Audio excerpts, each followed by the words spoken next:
নওশাদ সিদ্দিকীর পর ফুরফুরা শরীফ থেকে আরও এক পীরজাদা রাজনীতির ময়দানে। কে সেই পীরজাদা জানেন? এবার তৃণমূল কংগ্রেসে যোগ দিলেন ফুরফুরা শরীফের কাসেম সিদ্দিকী। এখন তৃণমূলের রাজ্যের সাধারণ সম্পাদক কাসেম সিদ্দিকী। বিজেপির কপালে গভীর ভাঁজ, আইএসএফের ভবিষ্যৎ ও ঘর অন্ধকার। 2026-এ ভোট এখনই কয়েক মাস বাকি, তার আগে প্রভাব ফেলবেন ফুরফুরা শরীফের অন্যধার প্রভাবশালী পীরজাদা।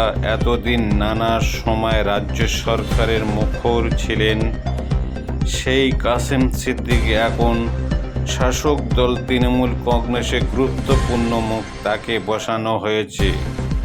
এটি উচ্চ পর্যায়ে। এটা কি মমতার মাস্টার স্ট্রোক? আব্বাস সিদ্দিকীর ইন্ডিয়ান সেকুলার ফ্রন্ট পার্টি সংখ্যালঘু কিছুটা ফাটল ধরিয়েছিল। সেই ফুরফুরা শরীফের এক প্রভাবশালী ব্যক্তি উচ্চ পদে বসানোর সমস্ত কৌশল ভেস্তে যেতে বসেছেন। সবচেয়ে বড় মর্মান্তিক প্রভাব পড়তে পারেন আইএসএফ পার্টির উপর মনে করছে অনেকেই। এক সময় আব্বাস সিদ্দিকী সংখ্যালঘু নতুন দিগন্তের খেলার স্বপ্ন দেখিয়েছিলেন, কিন্তু তারই ভাই তৃণমূলী প্রথম সারি।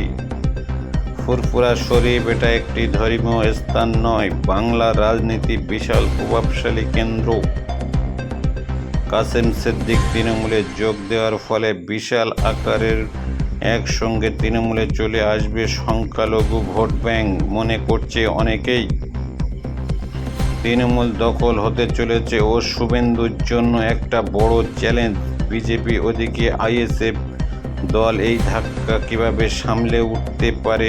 সংখ্যালঘু পার্টি ও Indian secular front Abbas Siddique যেভাবে সংখ্যালঘুকে ভাঙিয়েছিলেন, সেইভাবে ওদিকে শুভেন্দু বিজেপিকে কিভাবে সামলে উঠতে পারে?